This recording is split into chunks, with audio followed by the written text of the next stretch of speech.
What's up, everybody? This is Waterfowl Wednesday, episode number 2. I'm Canyon Clark here with Tyler Kiefer.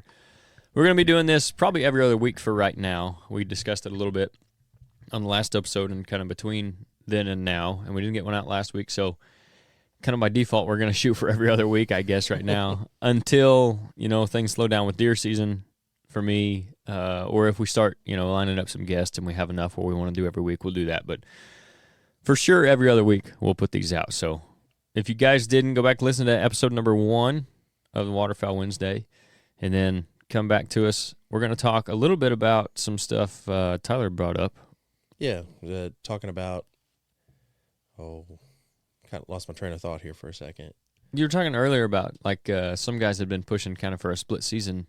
Yeah, it's always been lingering in the air of Illinois going to a split season, but in my personal opinion, I don't think it ever happened because the state is so big. Right. As it is, it'd be hard to put a split season in because of how many zones we have. You'd have to change the zones, everything, just to make that work, but I don't see that ever happening. And like a split season, you're talking like it opens a certain date and then runs till let's just say November something, or it opens in November and it runs till December something and then it stops. It's and then there's a break in the middle. Yeah, 2 or 3 week break, and then it finishes off all of January. Right. Okay. And what's the, I guess the benefit in that is they think it's less pressure for the ducks, and you're gonna have more birds working. Or I feel like that's in my opinion, yes. Yeah. It's a little break for them to kind of, just like deer hunting. There's a lull, you call it, or whatever it is.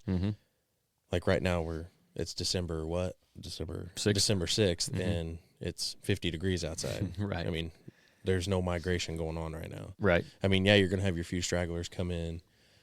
Ducks are always going to move south. Right. But you have to have hard freezes up north to get the ducks down here. Yeah. They gotta have some reason to come down, because if it stays warm for long enough, they're never going to make it down. And we've had years like that, I think, where a majority of the ducks don't even make it down until late in the season. That's what it seems like. Or after the season. I'd say a lot of stuff you see after season is actually ducks coming back from the south, back up. Yeah. And you'll see a lot more different varieties of ducks at that time. Yeah, because you see, I guess, the different varieties fly down at different times too, right? Yep. Usually your first ducks to come down, believe it or not, are pintails and teal. And your wood ducks, I mean, a lot of wood ducks are local birds anyways. Yeah, right. But your pintails and teal are your first ones to really come down. Then obviously everything else follows suit. Your divers are usually your last ducks because big water doesn't freeze up as fast, and that's where they mainly are. Right. That makes sense. Yeah, I guess that's why a lot of guys have a lot of good hunts in that early teal season. Yeah, that's what it seems like. Yeah. If you get the weather right and they're here, obviously it's a wild animal. You're not gonna predict when they're gonna be here. So right. So with the split thing, because where I was telling you about down there, like Horseshoe in Union County, they almost split their weeks because you can hunt Wednesday through Sunday, and that's Monday, Tuesday break, like down there every time, which kind of gives the birds a break because there's refuges down there, so they do hang out some, and they're still in the area, right? But I wonder with the split season, if you take a 2-week break, are you even still hunting the same birds in the back half of that? I would assume you could catch that at just the wrong time and miss some birds moving down and moving out, but I don't know how long they hang around either, you know what I mean? Honestly, it just depends on, public ground-wise. Did they plant anything? Did DNR or whatever plant any corn, any stuff to keep the birds there? Right. That's what keeps the birds around. Open water and food. That's what's going to keep your birds. So yeah, if they don't have either of those things, they're not staying anyway. No, but if you do, then potentially that split in the middle could give them a little bit of a break, and I guess maybe they hang around longer because they're not getting shot at all the time. Yeah, there's not much pressure. Right, that makes sense. I guess that's with anything else, any kind of hunting. Yeah, you're talking about the Union County where they don't hunt on Mondays and Tuesdays, you said? There's another public place that doesn't allow any hunting on Mondays. Yeah, around here. So yep. And I think a lot of guys say that the Wednesday hunts can be the best ones because they don't hunt on Mondays and Tuesdays. And anybody that's ever been to those places knows that, it's sky busting birds the blinds are supposed to be 200 yards apart, but they're pushing it on some of them, and then even that's wide enough or close enough that you can get birds swinging and guys are shooting at them, working your set. Happens all the time. And then like the birds are just so gun shy that they won't work and they won't come in. Like you got to shoot them high, or they're not coming down to you. Like they might make 2 passes and then they're gone, unless you hit just a really good day or some fresh birds. So I think the Monday, Tuesday, especially if you catch maybe some fresh birds coming down on a Monday, Tuesday kind of thing, that Wednesday hunt can be really good. But like, I guess you could see the same thing on that if you do that with the whole season. Yeah. You could have less pressured birds, especially if you had new birds move in during the split, because then those birds have no pressure down here yet for like a week and a half, and then they're probably going to work a lot better, be a lot more receptive to calling, decoys, all that kind of stuff. You got to think, when you say you get new birds down here, they've been shot at. Oh, yeah. Since Canada. Yep. All the way down. So, they've seen things that, they've seen it all. Oh, yeah. You can't. Yeah. Especially, and I think if you got private ground, you're probably a little bit better off, or like maybe a lease, because I think the birds figure out pretty quick where they're getting shot at the most and where they're not. So they're going to go to those places where it has less pressure. So maybe you're going to have a little bit better chance of them coming in and working. But even like, and maybe this is somewhat across the board, but it seems like if you got mojos out there flapping on some of those public places, they're just like, they're take gone. one look at it and then they leave. Yeah, They've just seen it.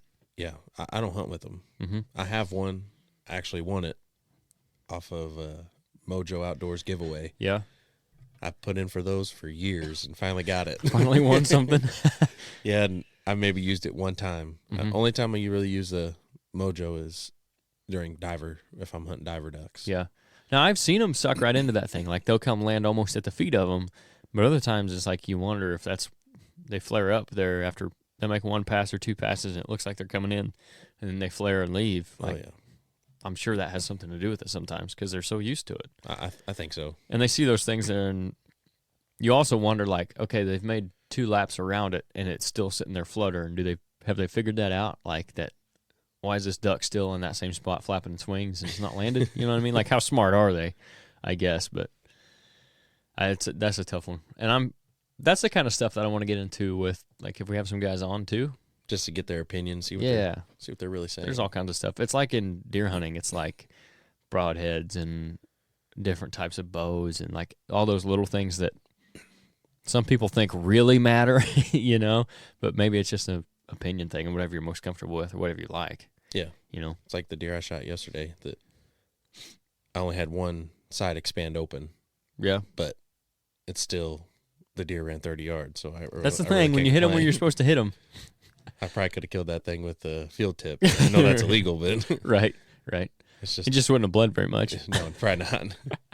Yeah, that's even like on ducks, like different shot loads and types of shot that you're using and stuff like that. That's interesting stuff to get into also. But I don't know. Yeah, I think a lot of stuff changing as far as, if you want to talk about the different ammos, we ain't talking about just how expensive it is now. Yeah. Man, you can't go out and buy the $12 box of Winchester Super X's no more. They're $20 for a box.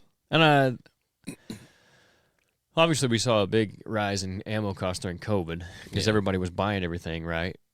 So I don't know. A lot of stuff has come down, but I don't, like maybe they figured out that the people who weren't buying like the Black Clouds and stuff like that were buying Winchester Super X, and they were like, we could raise the price of this a little bit and people are still going to buy it. You know what I mean? Like this, we're the budget option, Yeah. So if we're still cheaper, we could raise the price a little bit and you make even more money and people are still going to buy it because there's nothing below that, No. I wish they were still $12 a box, right. $13 a box. I've killed a lot of ducks with them. Yeah. I wouldn't say I've killed a lot of ducks, but of the ducks I've killed, a lot of them have been with Winchester Super X stuff, I am a true fan of the Federal Speed Shocks. Yeah. Just the maroon shells. Yep. They get the job done. Oh, yeah. Yeah, and when you when you shoot as many times at one bird as I do sometimes, I've been there. it's like it's painful if you got some expensive shell in there. Yeah, when you have one bird come in and 3 guys jump up to shoot it, and One of those $20 birds takes 9 shots, you're like, yeah. gee, If you hit it, somebody kill it. yeah, and then he turns around and gives you the middle finger and Pretty flies much. off. Yeah, that's Takes some happened. tail feathers right at you, flying away. Mm-hmm.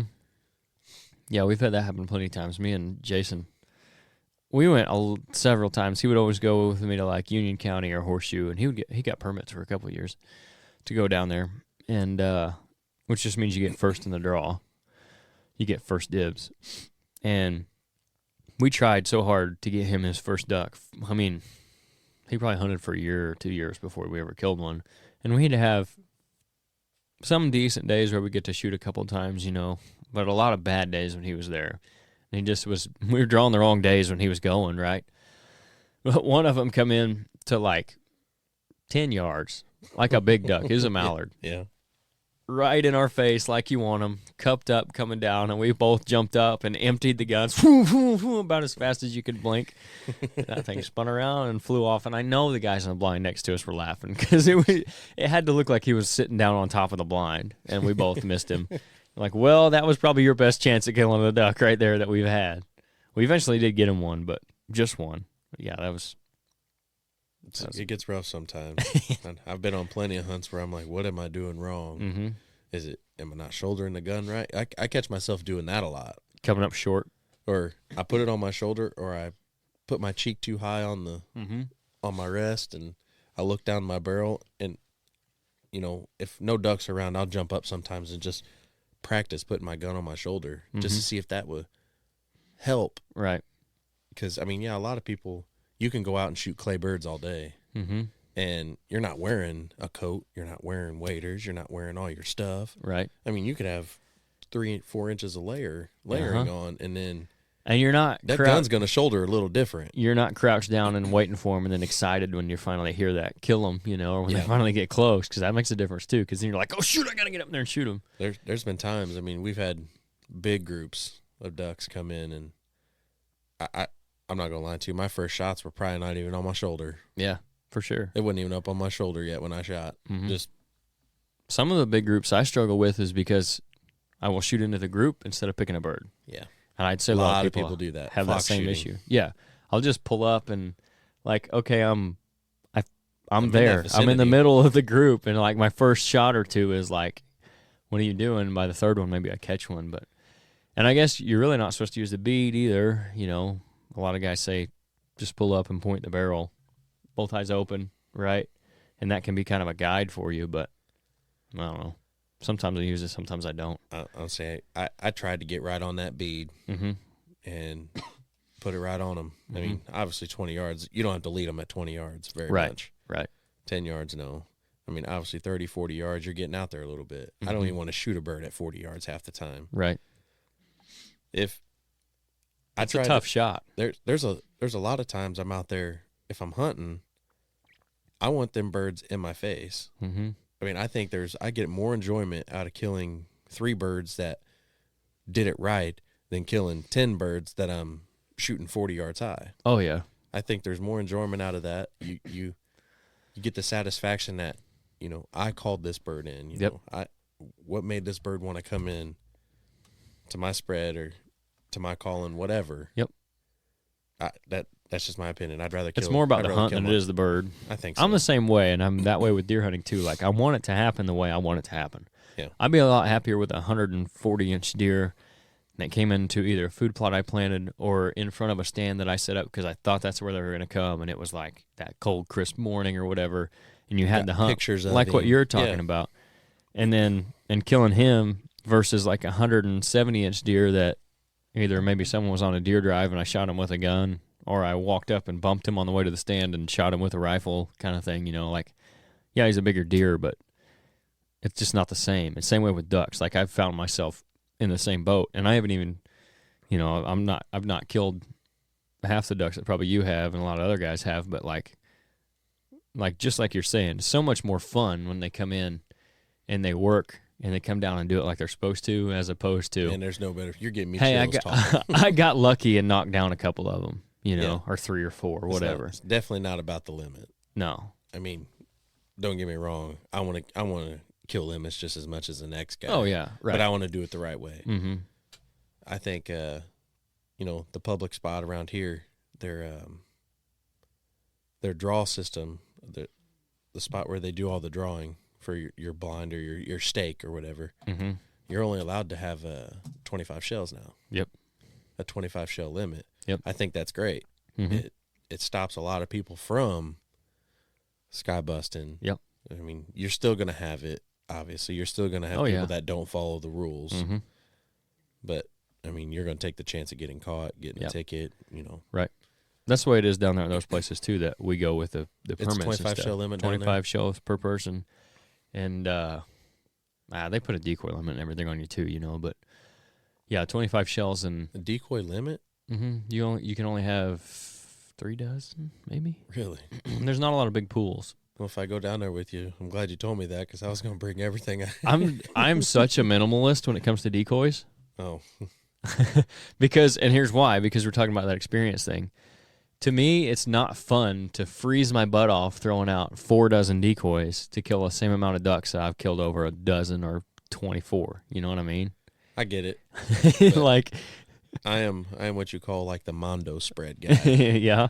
Like, my boat is now the running boat, mm-hmm. and then my buddy obviously has the other boat with the blind, the whole bit. Right. His boat is full of decoys. My boat is full of decoys, and we throw out pretty much all of them. Yeah.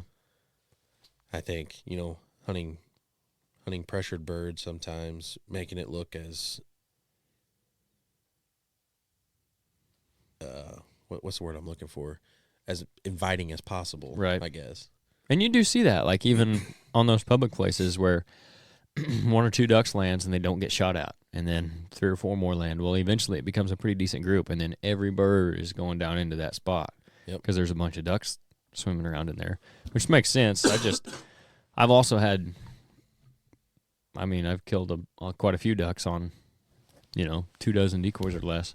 Oh, trust me. I've killed my ducks over a dozen decoys before myself, but yeah, I don't know. I like the variety. Mm-hmm. I know a lot of people out there.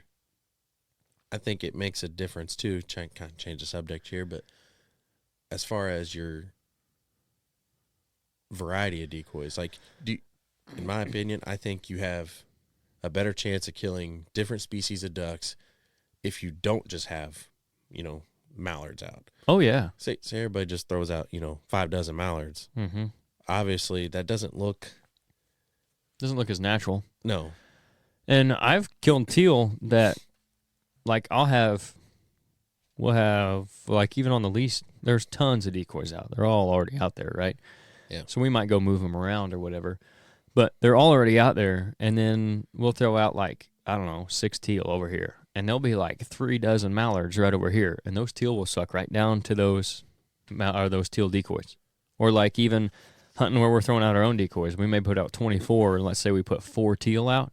They will come right to those teal decoys as opposed to going and landing in mallards. Like, I've seen them do that multiple times. It's crazy. Yeah, I don't know what makes them. Because then you can go back to the old hunters. A lot of those guys back then just used jugs, black jugs. Yep. And they killed, like, milk jugs or whatever, Yep. and they killed ducks. Yeah. Like, so does it really make a difference? Right. Or is it just you're in the right spot at the right time? Mm-hmm.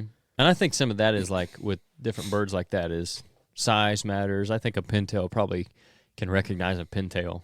You know what I mean? They're a little bit more distinct. They have the ones that have the more distinct characteristics. But like a teal versus a wood duck, they probably come down to the wood duck decoys too. You know what I mean?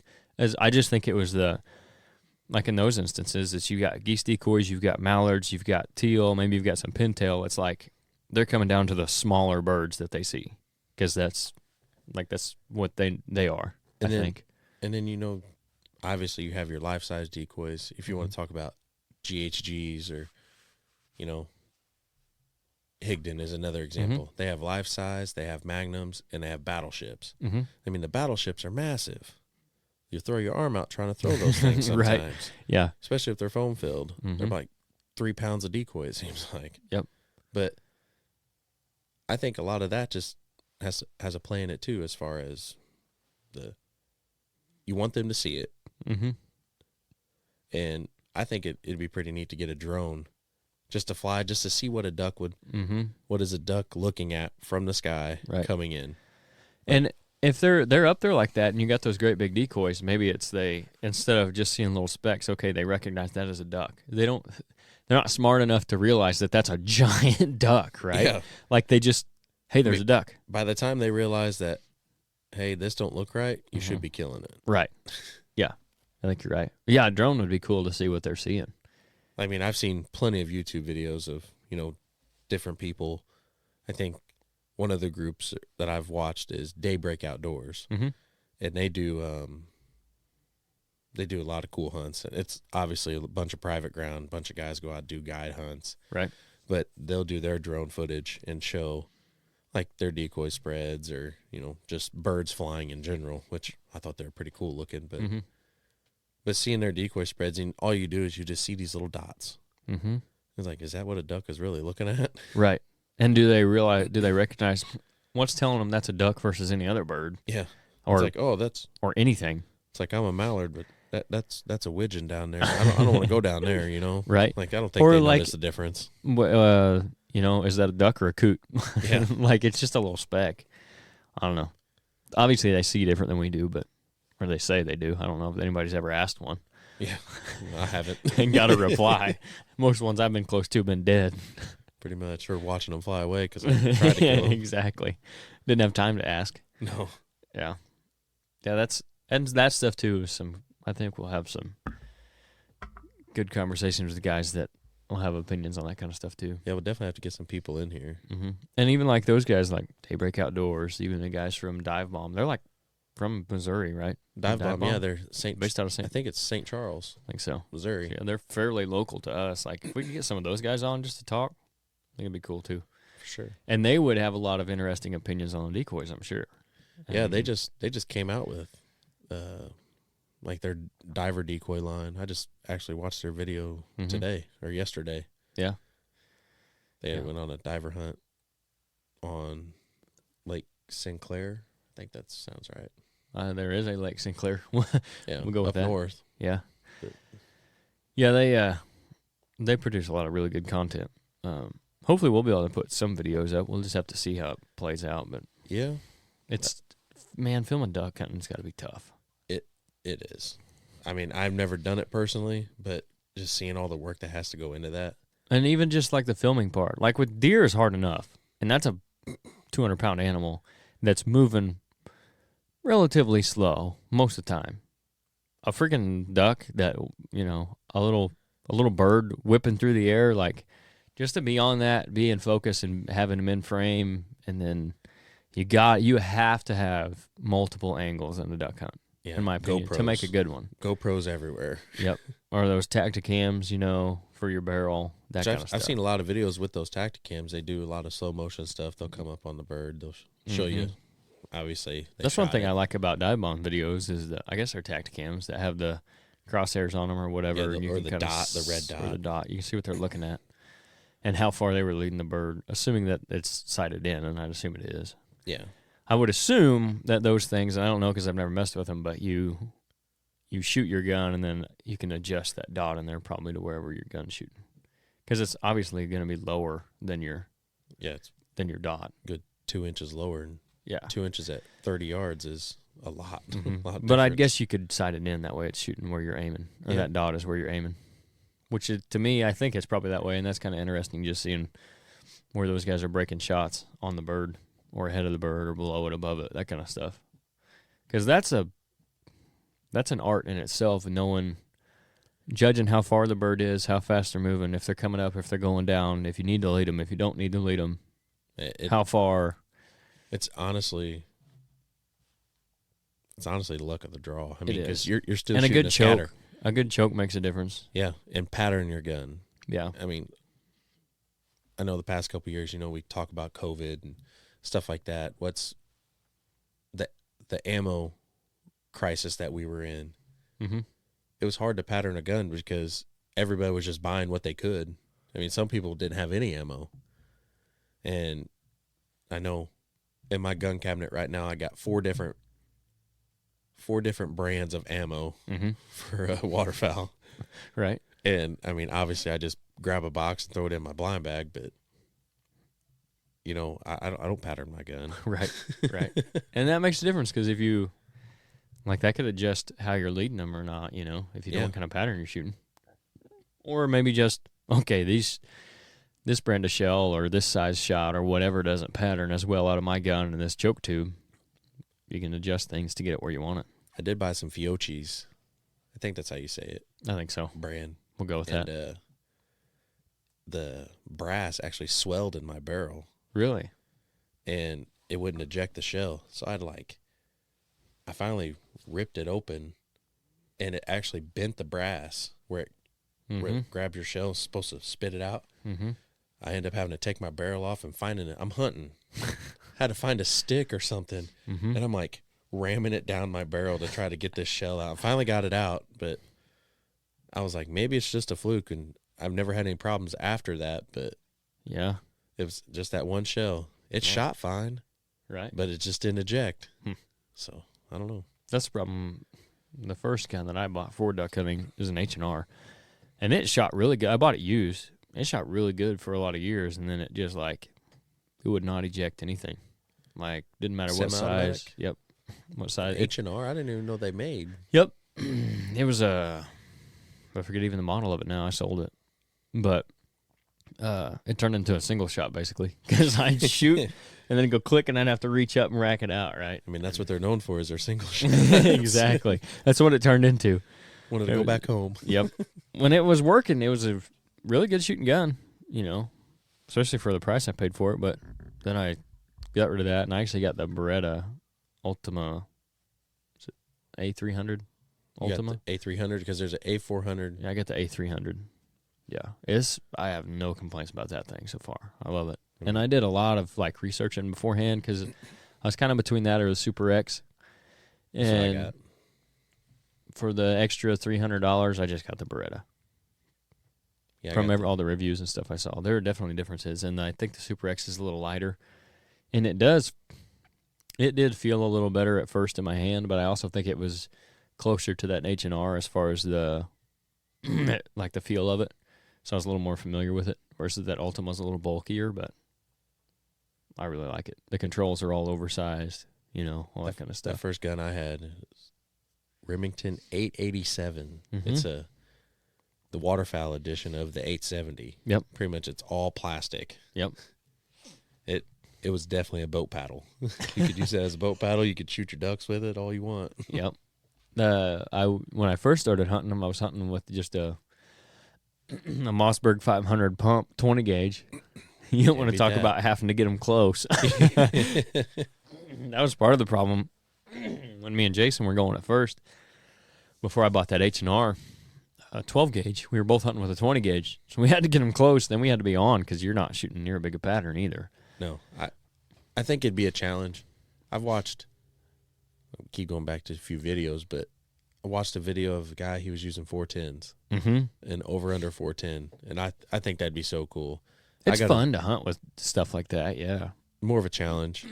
I got an old 410 at the house that I wanted to use, but I was told the barrel's kind of pitted a little bit. It's over 100 years old. Yeah. It's my great-grandpa's gun, and I always wanted to go shoot a duck with it, just to say, you know, this was my grandpa's gun. I got a spot where we could do that.